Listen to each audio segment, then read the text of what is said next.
Not particularly, no.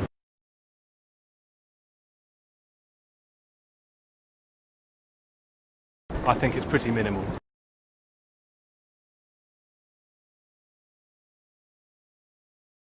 You can definitely tell their sort of personality straight away.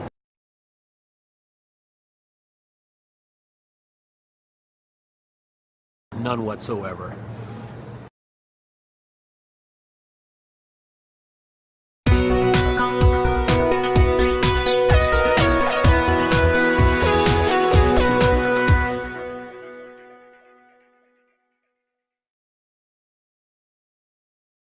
So we may do a print and have a look at what is being shown in the hands now.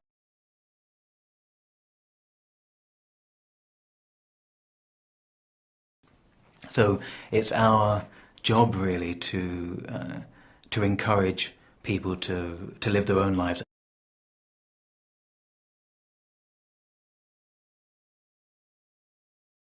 I'm not a doctor, so I wouldn't go there.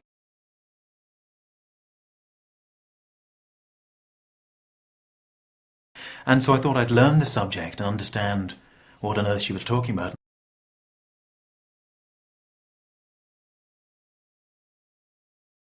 A lot of people would expect bored housewives and people with nothing better to do.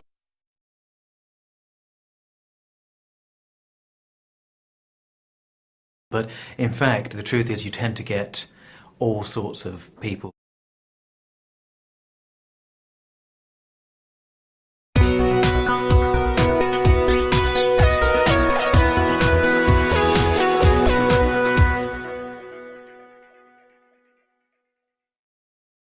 Frank Clifford is an astrologer and palmist. What does an astrologer do?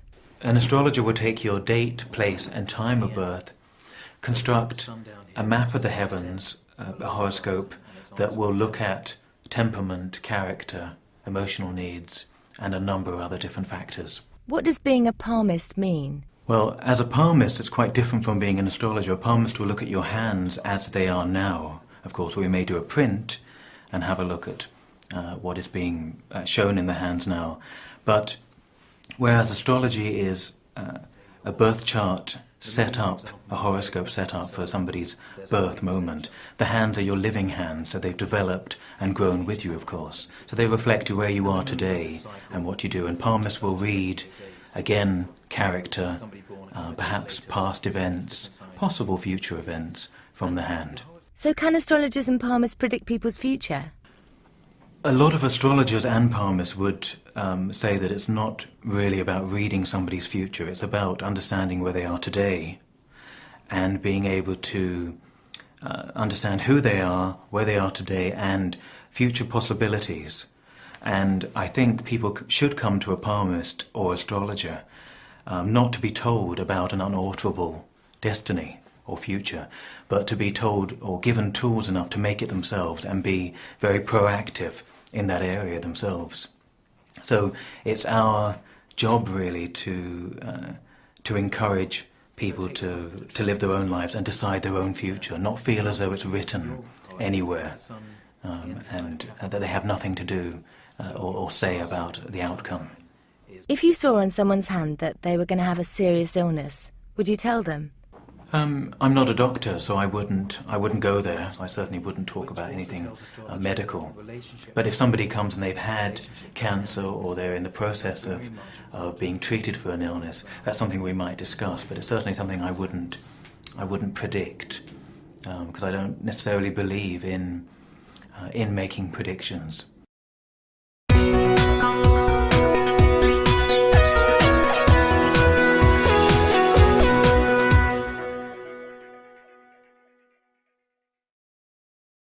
How should people choose which astrologer or which palm reader to see? Well, I would recommend going to somebody who has been recommended to you. There are a lot of people out there who, a lot of people doing a genuine job, but will talk about things that no palmist really should talk about, like health matters, as I've spoken about, death, other illnesses, things that take away somebody's ability or right to choose. The reason that I got into palmistry was at the age of 17. I was told by a promise that I would be married at 21 and then my partner would die, which scared the life out of me at the time, and I felt I had this curse on my back. And so I thought I'd learn the subject and understand what on earth she was talking about, and I realised that what she was looking at was a very big if, a very big possibility rather than a probability, and it never happened. What kind of people come to see you? A lot of people would expect bored housewives and people with nothing better to do or too much money, more money than sense, to come. But in fact, the truth is you tend to get all sorts of people from every type of walk of life. I've had sports people, politicians, people in the media, in every type of profession you can think of. Male, female, usually tends to be more women. You tend to get more men looking at palmistry because it's perhaps more physical and open, and they feel that some men tell me that they believe more in the hand rather than a horoscope, because a horoscope is something that women read in their magazines or newspapers. Do you ever look at your own future? Well, rather than try to look at my own future or predict it, I try and have it. I try and experience it. And I don't think most astrologers or palmists actually do predict or try to predict what's going on in their lives. They just live it from day to day, as anyone else would. But they try to live it with some understanding and some knowledge, or at least some meaning of why we're here and what is happening at this time.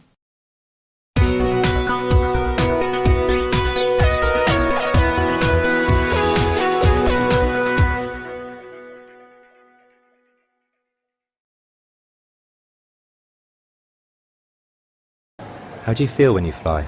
I love it. I really love flying. I like going to different places. Doesn't matter how long it takes. I just love flying. What do you least like about flying? The meals on the plane.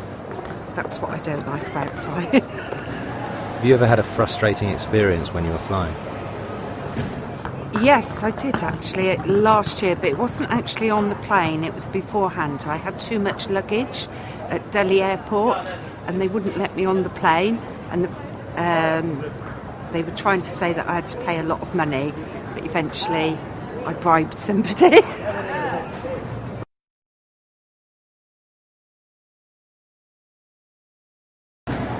How do you feel when you fly?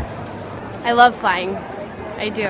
What do you least like about flying? I don't like turbulence a lot because when it shakes, it makes me a little nervous. But I like flying because you're isolated and you can't use your cell phone or anything. I like that. Have you ever had a frustrating experience when you were flying? Yeah, one time they lost my baggage, so I had to spend my holiday without my luggage.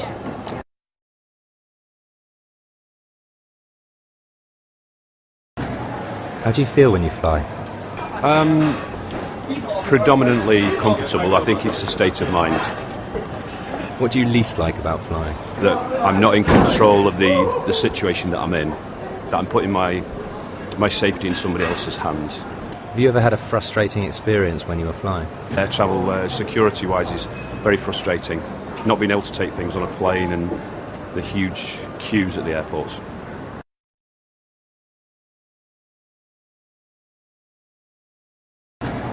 How do you feel when you fly? Safe. I mean, I have no problems with travelling at all.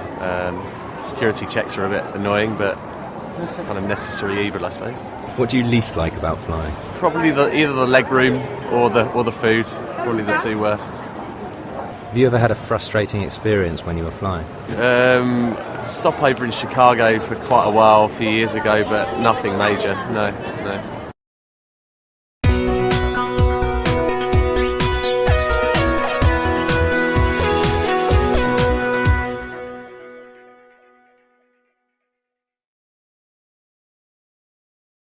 You need to be trained to deal with it quickly, efficiently.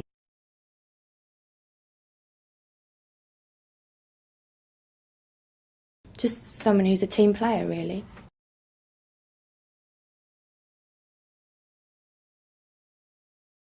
Yeah, it's good. Wouldn't change it for the world.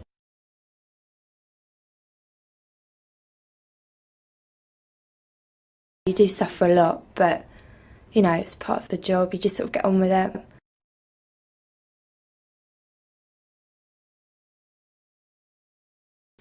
Poor guy. I felt really sorry for him.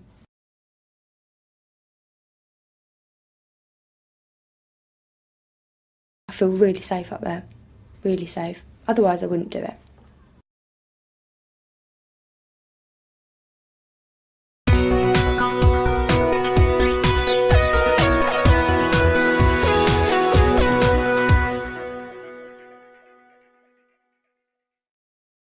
Hayley Levine is a flight attendant with First Choice Airways. What made you want to be a flight attendant? I never really wanted to be a flight attendant. I just kind of knew I always wanted to travel. Always had this idea I wanted to see the world.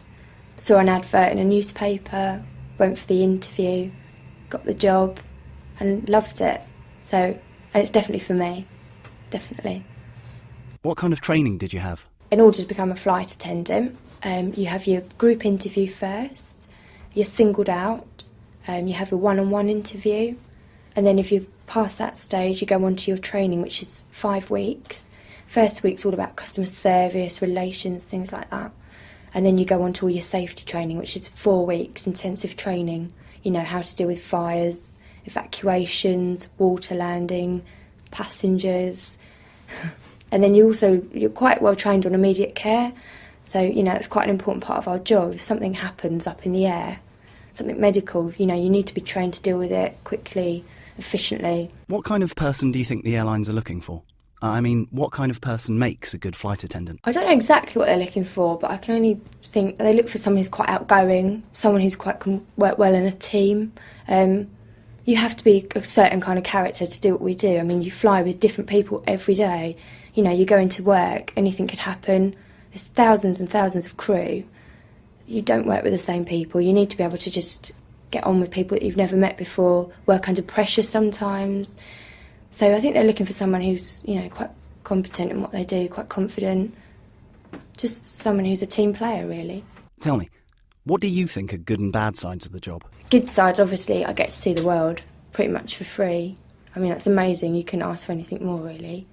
Bad sides, probably sick bags, probably. And obviously, it's really grueling on your social life. It's more like a way of living than a job. You know, you have to work around it.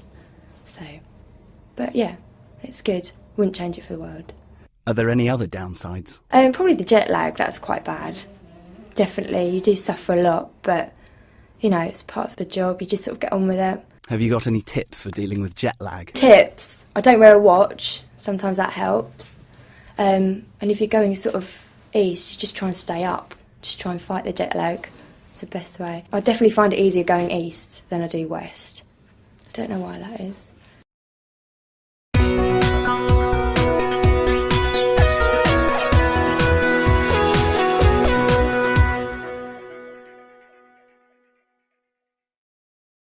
You must come into contact with a lot of passengers who are afraid of flying. How do you deal with this? A lot of passengers that are afraid of flying. There's not really a lot you can do. Just try and sit and talk to them, calm them down. I think your confidence is sort of always a good booster as well, if they know that you're confident in what you do. I think that helps.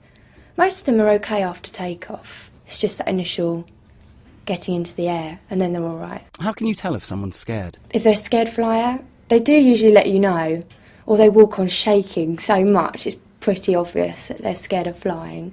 You do feel sorry for them. Everyone's scared of something. So, but yeah, they usually make themselves known. Yeah, or come straight up and ask for vodka. That's when you usually know someone's scared of flying. I did have a guy once though, just before takeoff, and he was really, really scared of flying, and I'd spent a good half an hour with him before the flight, trying to calm him down. And we just got towards takeoff, and he tried to open the emergency exit door. He was having a panic attack. So, yeah, that was probably the worst thing. He didn't want to fly. We got him off.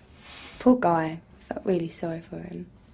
Have you ever been in a dangerous situation? For example, have you had to evacuate a plane?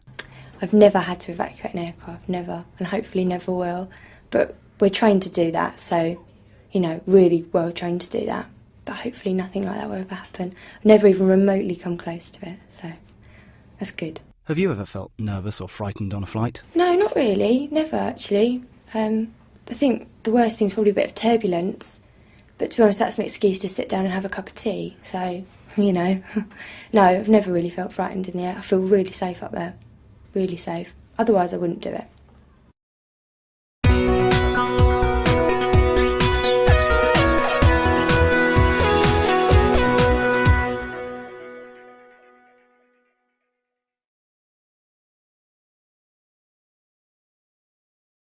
Have you ever done any high-risk sports or activities? Yeah, I've done skiing.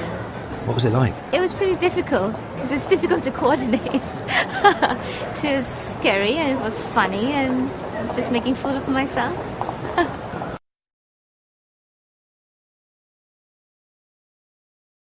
Have you ever done any high-risk sports or activities? Not really, no, except for potholing, but that was in my younger days. What was it like? I wouldn't say it was particularly high risk, but it was a very enjoyable experience. Is there anything you'd like to try?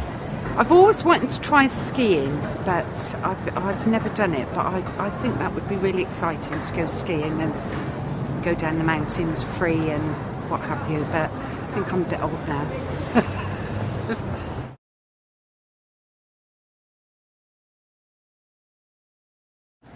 Have you ever done any high-risk sports or activities? Yeah, I've jumped out of a plane. What was it like? Oh, it's awesome. You see the ground below you and the plane door opens and you're suddenly, the distance goes like from there to there. As soon as the door opens, you're suddenly, you're hurtling towards the ground at, a couple 100 miles an hour or whatever. And your chute opens and you get sucked back up into the sky. It's kind of cool.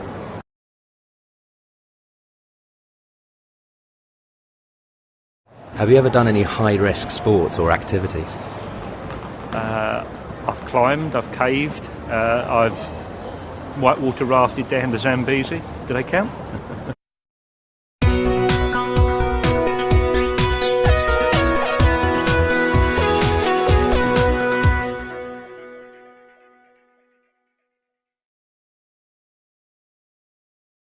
But generally the people who practice would go to a particular spot.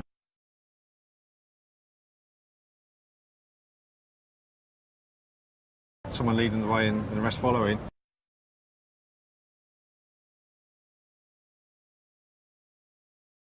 And had to just change my life around and become sensible all of a sudden.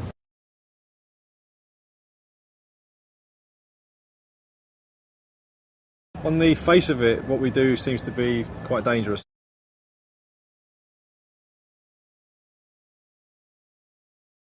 To a degree, the risk element played a part.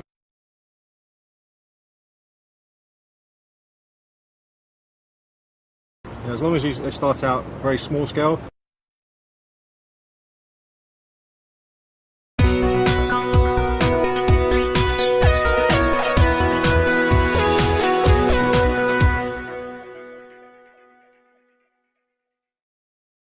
Easy is a free runner who started the organisation Urban Free Flow. Free runners use obstacles in a town or city to create movement by running, jumping and climbing.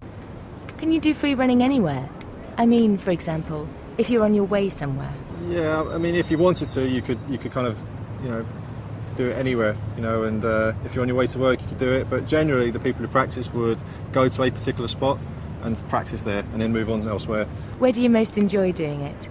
The most rewarding for me would be running in London here, around the South Bank, and we do it in a team of maybe 10 of us, and just someone leading the way and the rest following, and just using basic obstacles like lampposts and walls and just moving. How did you first get into free running? Well, my background is in boxing, which I did for about 20 years, and I boxed at international level, and I got married and had a kid and had to just change my life around and become sensible all of a sudden. So I gave up the boxing, and there was a huge void in my life, so I drifted into martial arts, which didn't really do it for me. And I was looking for the next thing to do, and I saw this on TV one day, and I remember sitting in bed watching it, and I said, that's what I'm looking for. Tell us about the organisation Urban Free Flow. Well, Urban Free Flow started out as a website, but then we devised a performance team. We have 20 athletes in the team now, 8 who are very, very high profile. We're sponsored by Adidas now.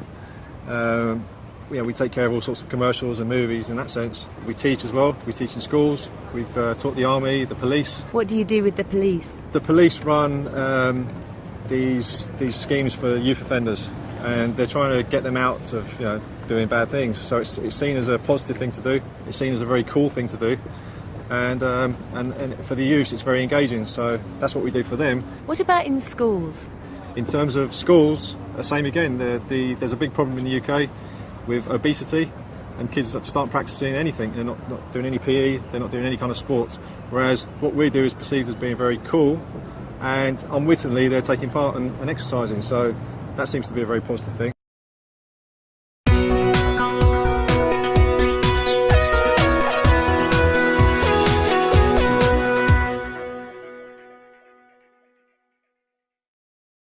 How dangerous is free running? On the face of it, what we do seems to be quite dangerous, but it doesn't touch on what we do. We're very, very safety conscious. We work in movies, commercials, where safety is paramount. I mean, everything we do is calculated. There's no risk taking. If you see a big jump being done, we'd have practiced that at ground level thousands of times, over and over and over.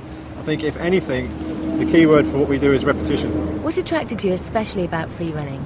Was it the risk element? To a degree, the risk element played a part, but it was more about the sense of freedom, the way to be able to move within your environment with no limitations. You don't need any equipment to take part, no skateboard or no BMX. You could just a pair of trainers and I'm ready to go. That was the real draw for me, just the freedom aspect. Have you had many accidents since you've been doing it? Well, if you're practicing this sport, you will pick up the odd scrapes here and there.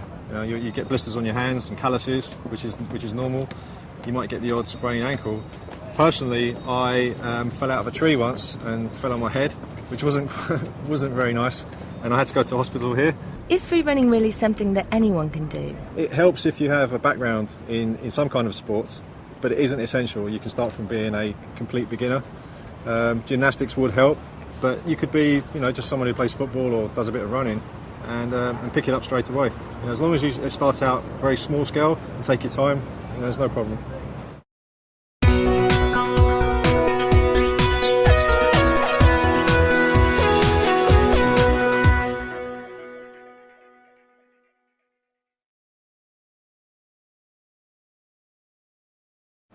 Have you ever acted? I was in a music video once, and that's about as far as I've gone. But I mean, I'm a musician, so I kind of appear on stage quite a lot. How does it make you feel? I suppose nervous at first, but then you settle in within a couple of minutes, and before you know it, you kind of lose any awareness of kind of any external factors or anything like that. You're not aware of anything else outside of this kind of bubble that you've kind of managed to transport yourself into.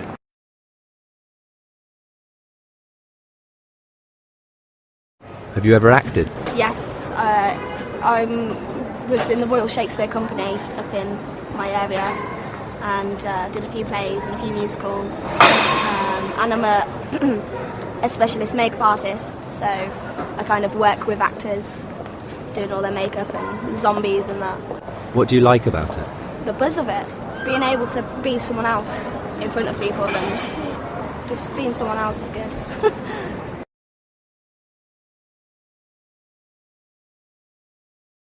Have you ever acted?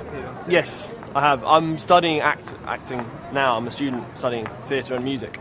I've been in a few things when I was little, and I've been in a few shows around London and things like that. But I plan to go further. How does it make you feel? I love it. I think it's really great because you don't have to be yourself for once. You're on stage and you can just be whoever your character's meant to be, and you can just sort of get taken away into this other world, and you can get really into it. That's what I really like about acting.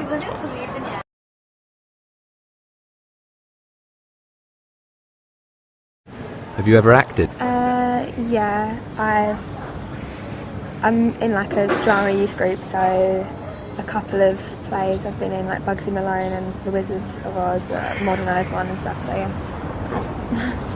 How does it make you feel? Yeah, it is nerve-wracking when just as you're about to go on, but apart from that, yeah, once you're on, it's fine.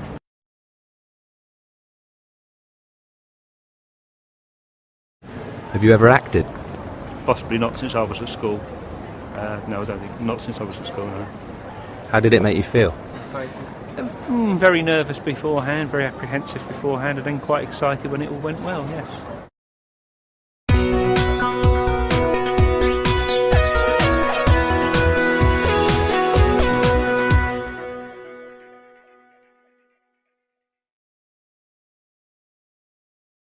There isn't much I don't do, I guess, as far as acting goes.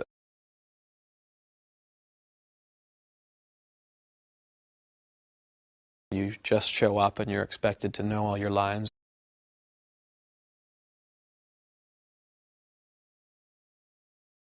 You do it a few times and that's it.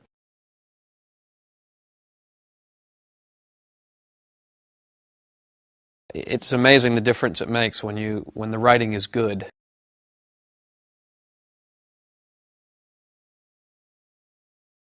I gave the other guy 3 stitches on his fingers at one point when he parried in the wrong place.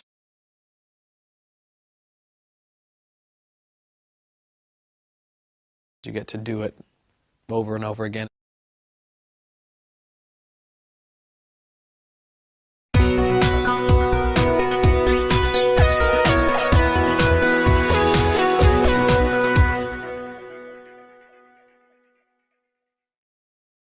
Trevor White is a Canadian actor.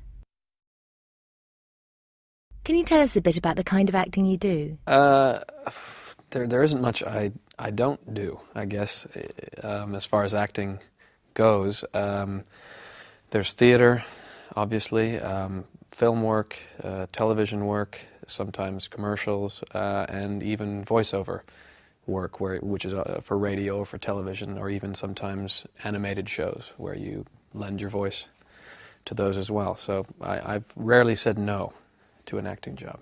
Did you always want to be an actor? Well, it's something that I always loved to do, act, as a kid in high school and school plays, and in my spare time just playing around with friends, acting and improvising and that kind of thing.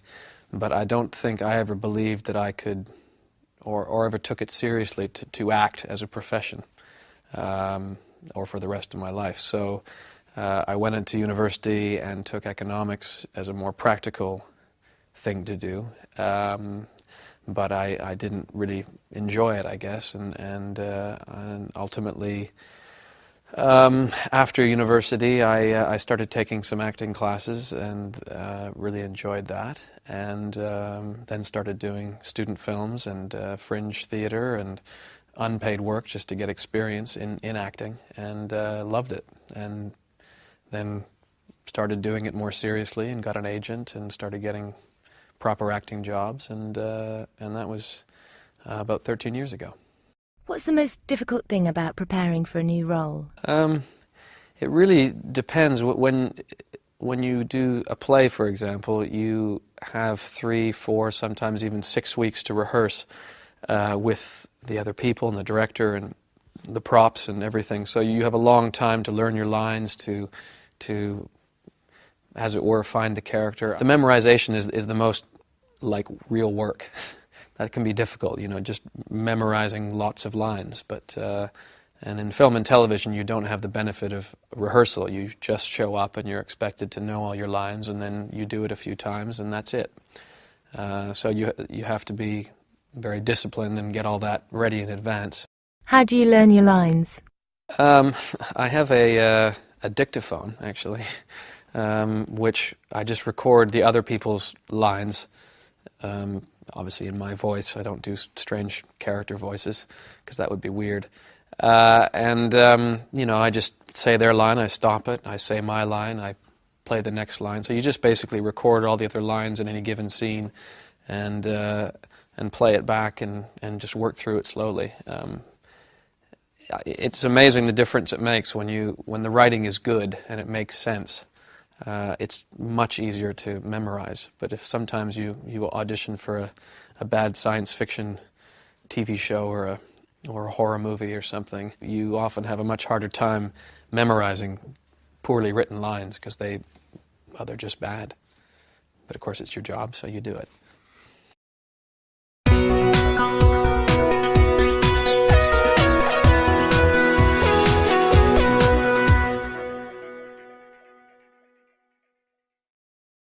Is there any role you've particularly enjoyed?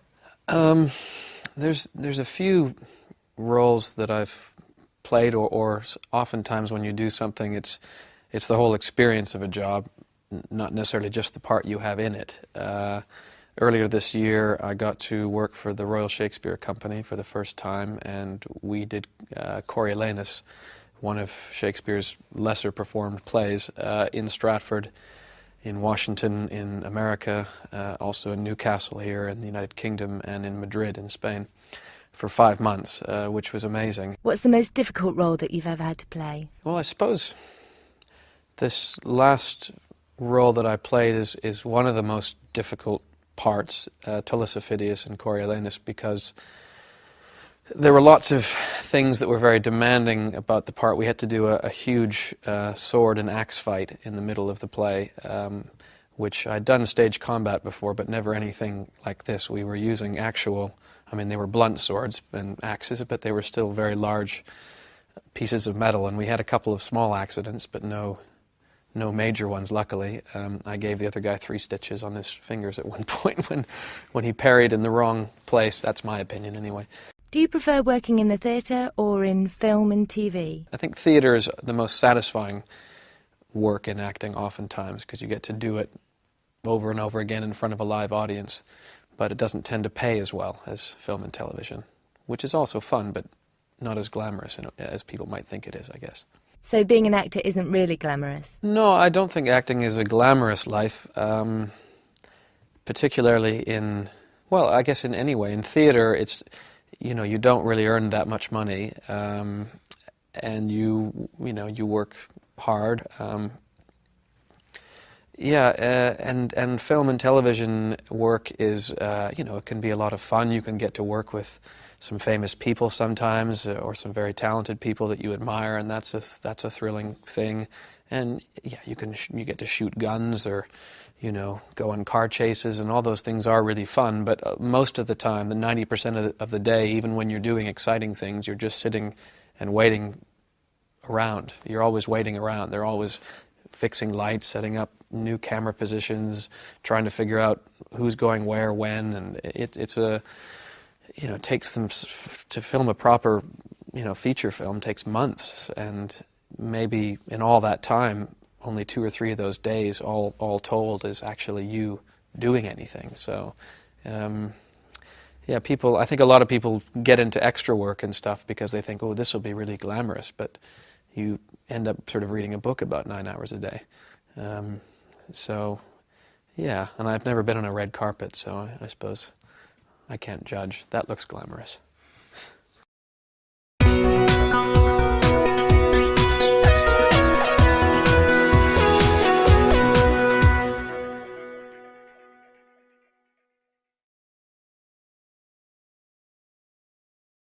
Have you ever been to a music festival?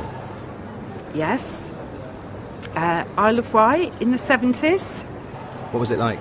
There were just thousands and thousands of people just chilling out, doing whatever you wanted to do, and it was just great fun. There was music, dancing, a great memory, actually.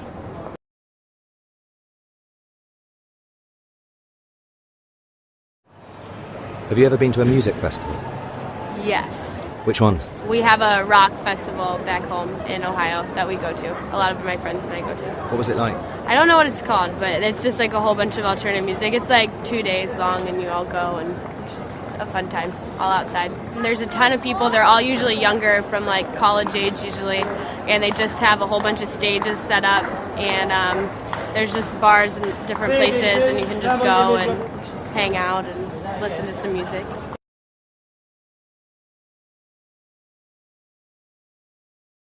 Have you ever been to a music festival? Yes. Went to Glastonbury. What was it like? Incredibly muddy, but great fun. Absolutely so much fun.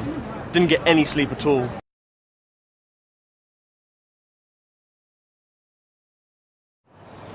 Have you ever been to a music festival? Yes, not for many years. When I was much younger, I went to Bath Music Blues Festival. I've been to Reading Music Festival. I've been to I can't remember which other ones I've been to, but yes, in the 1970s, early 80s, I went to quite a few. What was it like? From a 57-year-old's point of view, at the time they were really exciting. I can remember a long journey down to Bath, sleeping in a field. I can remember expensive food, waiting up all night to see the band that you wanted to see and then falling asleep. I can remember being taken back to sleep in somebody's tent and then waking up and realising we were in the wrong tent, had no idea whose tent we were in the next morning. I can remember feeling slightly sort of sick and hungry all the time I was there, but yeah, it was good, it was exciting.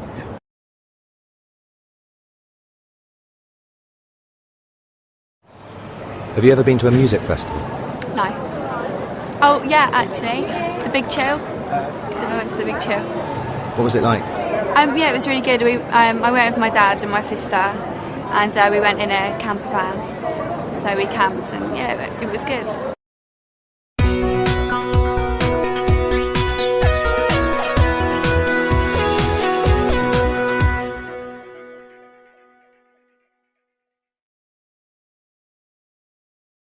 The Promenade concert started way back in 1895.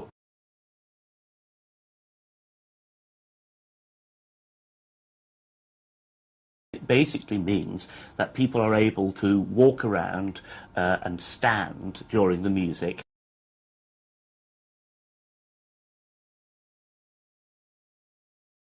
Very few people attend, actually all of them, except me.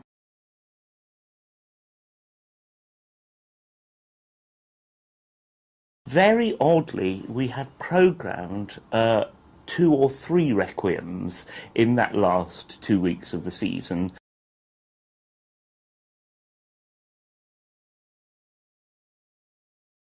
As it turned out, he died just a week later.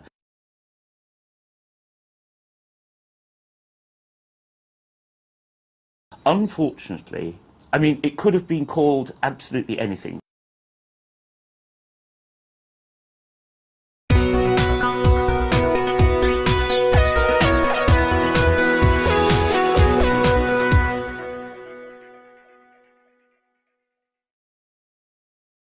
Sir Nicholas Kenyon was the director of a festival of concerts called the Proms for 12 years. How did the Proms start? The Promenade concert started way back in 1895 when a brilliant impresario wanted to use a newly built concert hall in London, the Queen's Hall, for a series of popular concerts that really brought classical music to the widest possible audience. There were important classical concerts during the year, but in the summer people tended to go away, society life finished, and so he had the brilliant idea of taking away all the seats on the floor of the hall where the expensive people usually sat and letting people come in and stand there and walk around and have a very informal experience of concert going. The name Proms is an abbreviation of promenade concerts, and it basically means that people are able to walk around and stand during the music. How long did the Proms last? The Proms lasts for 2 months in the summer, from the middle of July to the middle of September, and during that period there's 1 concert every day, 2 concerts on many days, 3 concerts on some days. So it's a very, very intense period of music making, and people buy season tickets in order to be able to attend all the concerts, whether they do or not. Very few people attend, actually all of them, except me. And they come and they queue during the day in order to get the best places in the floor of the hall where they stand. World-class musicians perform at the Proms for much lower fees than they would expect to receive. Why do you think that is? I think the Proms has an absolutely unique atmosphere. That's what orchestras and conductors who come here say. And so people do want to come and perform. What you get at the Proms is a wonderful mixture of total informality and total concentration. So that although people don't dress up to come to the Proms, they behave how they want, they actually absolutely listen to the music. And that is a feature that so many conductors and orchestras really comment on. The level of concentration is absolutely amazing.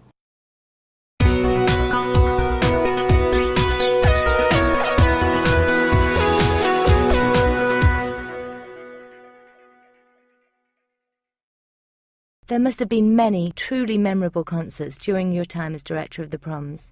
Could you tell us about one of them? The death of Princess Diana was particularly difficult because, of course, she lived just across the road in Kensington Palace from where the proms happen in the Royal Albert Hall. We changed some programmes to make them more appropriate. On the day of her funeral, we put in Fauré's Requiem to the programme. Very oddly, we had programmed 2 or 3 requiems in that last 2 weeks of the season, and they fitted very, very well.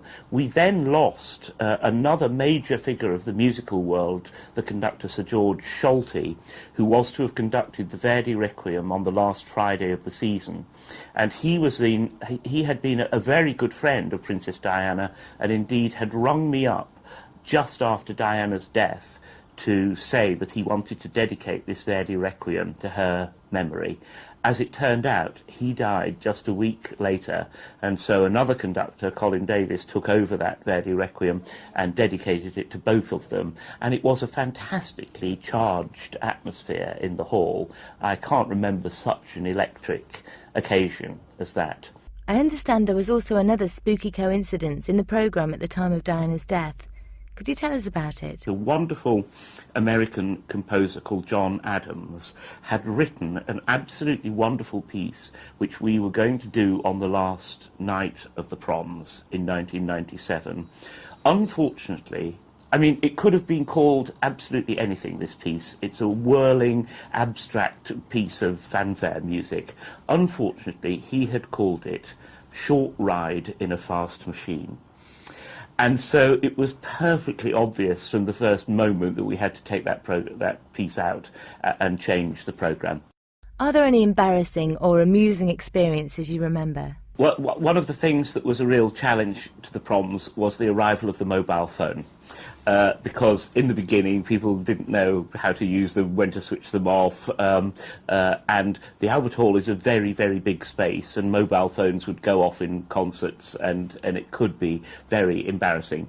Usually, because they were in the middle of the music, conductors just ignored them, and people got embarrassed and switched them off. But there was one particular incident that was just so awful, because Stravinsky's The Rite of Spring starts with a very, very exposed, quiet bassoon solo, and Simon Rattle and the Berlin Philharmonic, making one of their first appearances together at the proms, had just begun that piece when a mobile phone went off very loudly in the stalls, and Simon Rattle stopped the bassoonist and turned round and glared at this person in the stalls, and there was a round of applause and everything. So anyway, it restarted, and the performance was a spectacular success, and it was wonderful. But this was such an incident that he had actually stopped it, that it became the subject of a lot of media attention, and there were paragraphs in the papers. And I had to go and be interviewed the next day at home for a Radio 4 programme about mobile phones going off in concerts. And in the middle of this interview, my own phone went off. And it's a wonderfully classic little bit of tape. My embarrassment at the same thing happening to me.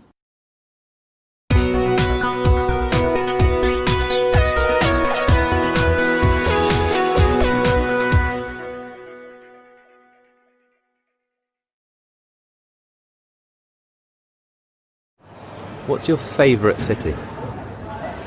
I would have said Prague, actually, but I've recently been to Stockholm a couple of times, and I loved it. Stockholm was fantastic. It's built on 14 islands, lots of water, which I love, lots of interesting museums. Stockholm's lovely. Which city would you most like to visit? I went to Cape Town earlier on this year, and we were only there for 5 days, and there was so much that I didn't see that I would love to go back to Cape Town and see Robben Island and some of the apartheid museums and learn more about Nelson Mandela.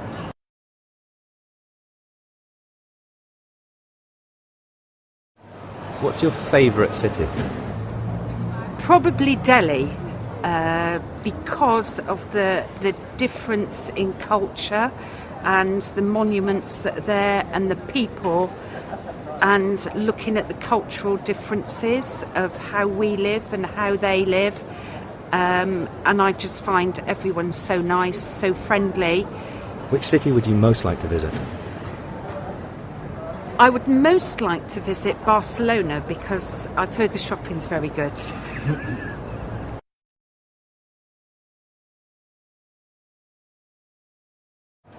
What's your favourite city? Would be New York. I like the hustle and bustle and the business, and just the overall feeling of being in that city. It's just really nice. Just makes you feel really live all the time.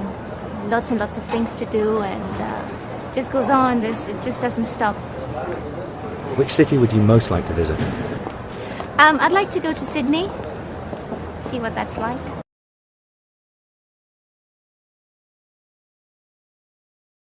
What's your favourite big city? My favourite big city, I risk sounding partial, but it would have to be my hometown. It would have to be Rome. I think it's, a lot of the reasons are no need to explain, but I think it's very happening, more than people think, and it's the right compromise between a laid-back lifestyle and the positive aspects of living in a metropolis. Which city would you most like to visit?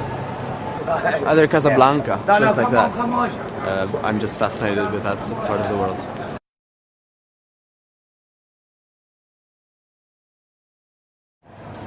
What's your favourite city? London, because it's got all the shops, so I can come and go shopping. Which city would you most like to visit? Anywhere. I'd like to go to Australia.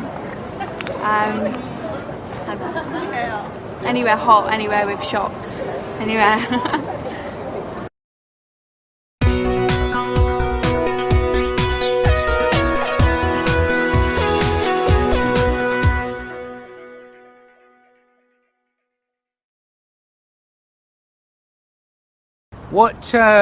What makes Duck Tours more interesting in terms of a tour as opposed to other tours?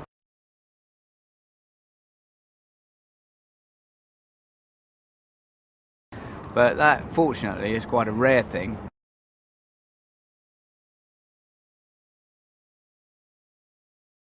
And that's the first statue that I'm aware of that has been erected whilst someone is still alive.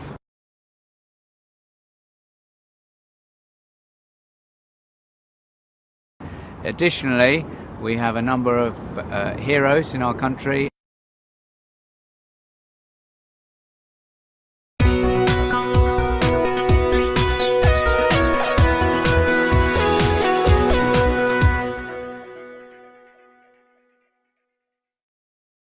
John Bigos is the Managing Director of London Duck Tours Limited. This company used ducks, renovated World War II amphibious vehicles which can travel on land and water. What makes a duck tour better than a normal sightseeing tour? What makes duck tours more interesting in terms of a tour as opposed to other tours is the ability to be able to go on the land and the river in one tour at the same time. That has a great benefit for all our clients. We also have a very small vessel which only takes 30 people, and that allows you to have a much more intimate relationship with your clients, which makes it a wonderful experience, which you don't get when you go on ordinary, predetermined, computerised tours. Some people might say that taking tourists on such a busy river is a bit dangerous. Have you ever had any accidents? In terms of accidents, we have had breakdowns that mean that we have to drop the anchor in the river, which is similar to having to use the brake on the land, and we've had to recover both our boat and our passengers. But that, fortunately, is quite a rare thing, but it adds to the fact that the tour is unique and no one else can do it. So it is an experience, which can include being recovered by another duck.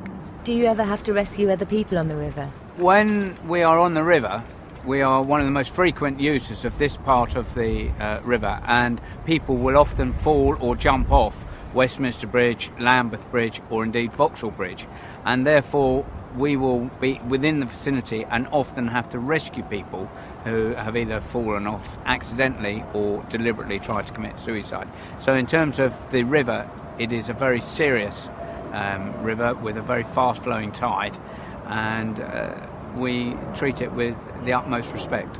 Do you have many difficult customers? We do have people who come in a very unprepared manner.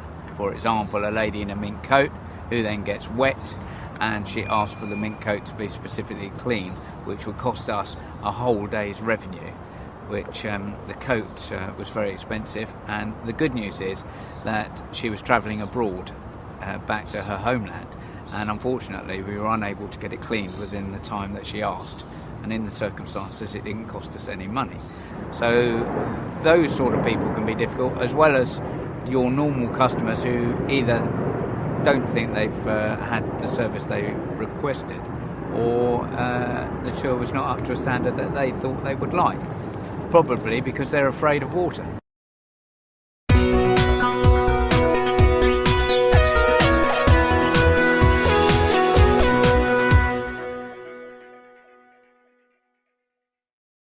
What are the most popular sites? The most popular sites that get people really excited are Parliament Square, where we have the new Nelson Mandela statue, and that's the first statue that I'm aware of that has been erected whilst someone is still alive, and that's very exciting.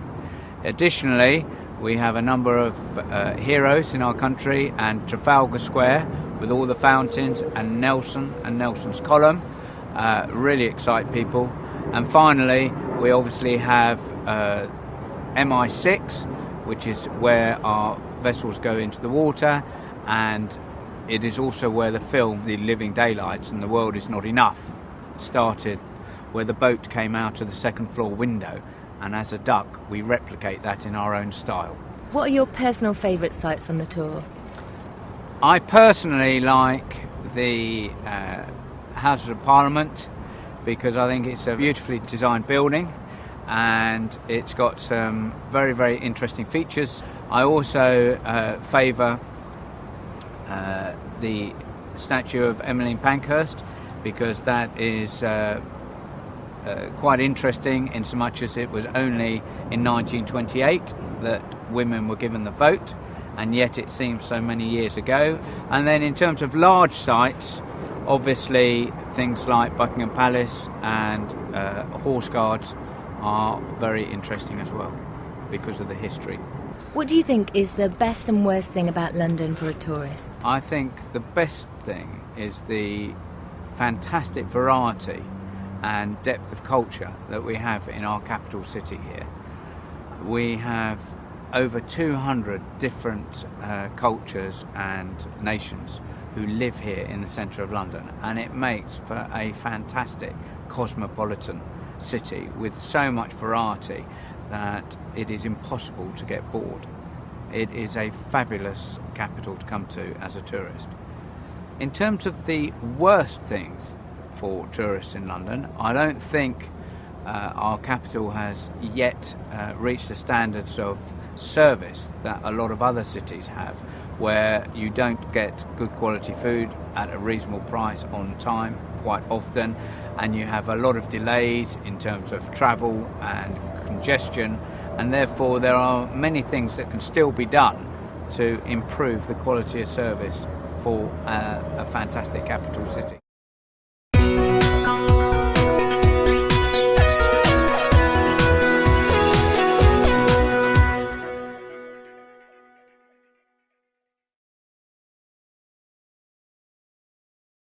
Are there any English words that are used in your language?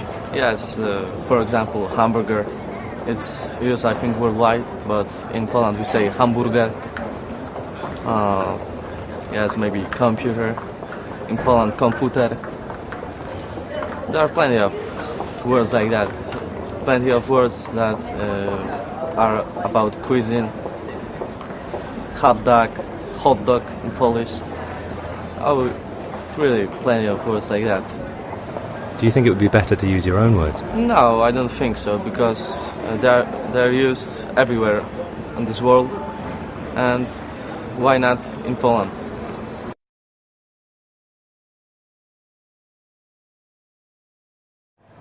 Are there any English words that are used in your language? Yes. I like. Well, no, they're not. I don't think there are a lot of English words, but there are French words that sound English, like parking, which actually doesn't make sense in English. But it's a car park, and we call it parking. And it's not French at all, but we have a lot of things like that because English is cool, and so we try to make our words sound English. Yeah. Do you think it would be better to use your own words? No. I like the idea that there are words that you can understand in every country. It brings nations, people closer.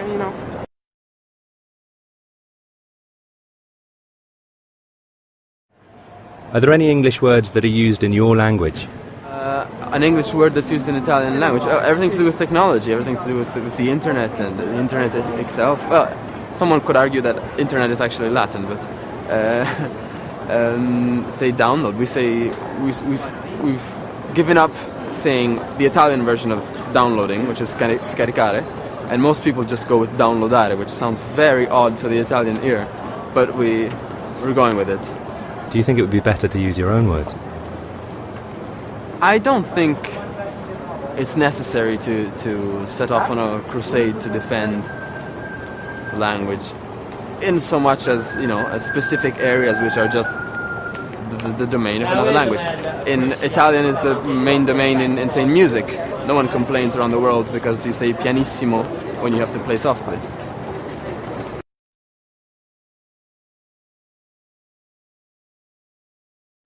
Are there any English words that are used in your language? Too many, I must say, yeah. It's, we forget a lot of German words and replace them by English words. And, they are pronounced in the same way. I miss that because I like Spanish as well, and they have like words for computer or skateboard and things like that, which we don't have, and we take all the English words. And if there are new inventions or stuff like that, we don't invent new words, we just take them, and I think it's a pity not to do the opposite. Do you think it would be better to use your own words? It's part of culture, and I think we should maintain that. You can be open to other languages and cultures, but at the same time you should keep your own one, I think.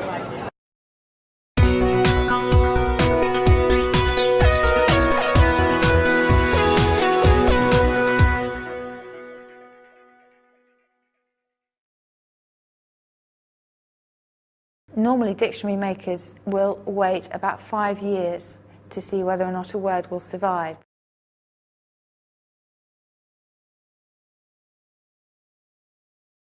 And it went into the mainstream incredibly quickly.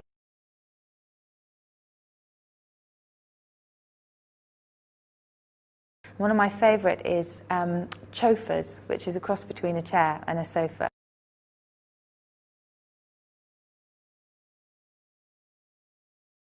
Basically, citizen journalists, if you like, going around snapping celebrities with their WAP-enabled phone.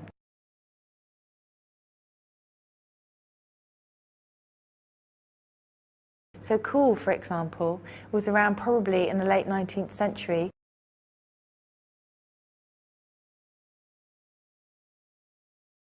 They are still brand names, but we've somehow imported them.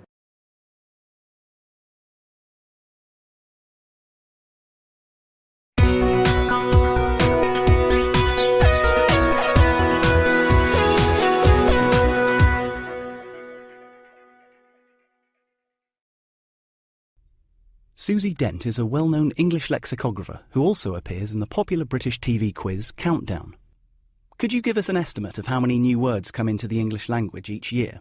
A lot of people ask me how many new words are born in any particular year, and the quick answer to that is no one knows, because thousands and thousands and thousands of new words are made up every second. What we do know is that in the 20th century, about 900,000 new words went into the Oxford English Dictionary, which is the vast, vast dictionary that Oxford keeps going basically constantly, tracking current language and historical language.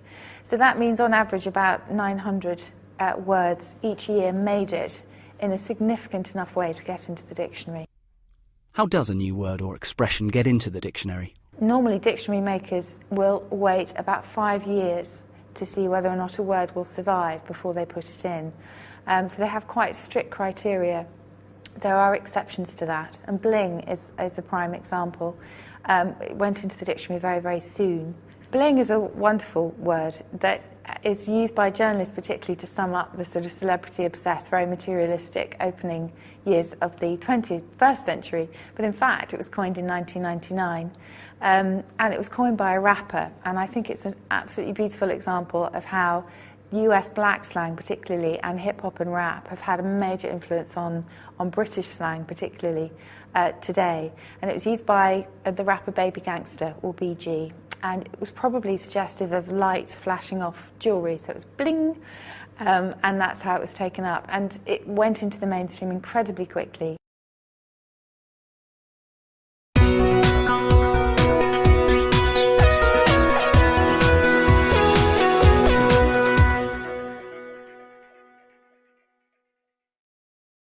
Where do new words come from? One of the main processes by which new words come about today is one called blending, where you put two words together to form a new one. One of my favourite is chofas, which is a cross between a chair and a sofa, and waparazzi as well, which I think is really clever. And waparazzi is basically citizen journalists, if you like, going around snapping celebrities with their WAP-enabled phone. And so people thought, oh, we'll call them the waparazzi. So that's quite a good example of how new words are coming about. Mandals, another one, male sandals, or man sandals, is another one that's been doing the rounds in Britain anyway. Another process by which new words are born is by bringing older words back. And so cool, for example, was around probably in the late 19th century. Then it was popularised by jazz circles, Charlie Parker and people like that. And now it's just, it's used by young people everywhere. Another way in which new words are coined, if you like, is when old words come back and take on a slightly different meaning. So again, they're not completely new at all, but we've adapted them to our new environment. A great example of this is wireless, whereas our grandparents, certainly in Britain, used to listen to the wireless, and it meant a portable radio. Today, wireless has everything to do with broadband and the way that we use our computers in a cable-free way. Any other ways? English has long been a hoover, really, of foreign languages, and it is made up of so many different words from different cultures, right back from Latin and Greek to modern influences now. Food is a wonderful example of that, where we just take different cuisines from around the world and we introduce obviously examples like sushi, sashimi, that sort of thing, into our language. Brand names, another key way in which we generate new words, if you like. If you think about Kleenex or Hoover, as I mentioned, those used to be brand names. Then they are still brand names, but we've somehow imported them so that we know exactly what we're talking about, and they mean anything generic. Do you have any favourite new words of the last few years? I have so many favourites from the last few years. Ever since I've been first writing the language reports, I have to collect my favourite new words of the year. I loved the idea of a marmalade dropper, which was basically a news item that made you drop your toast in the morning. And in America it was called a muffin choker.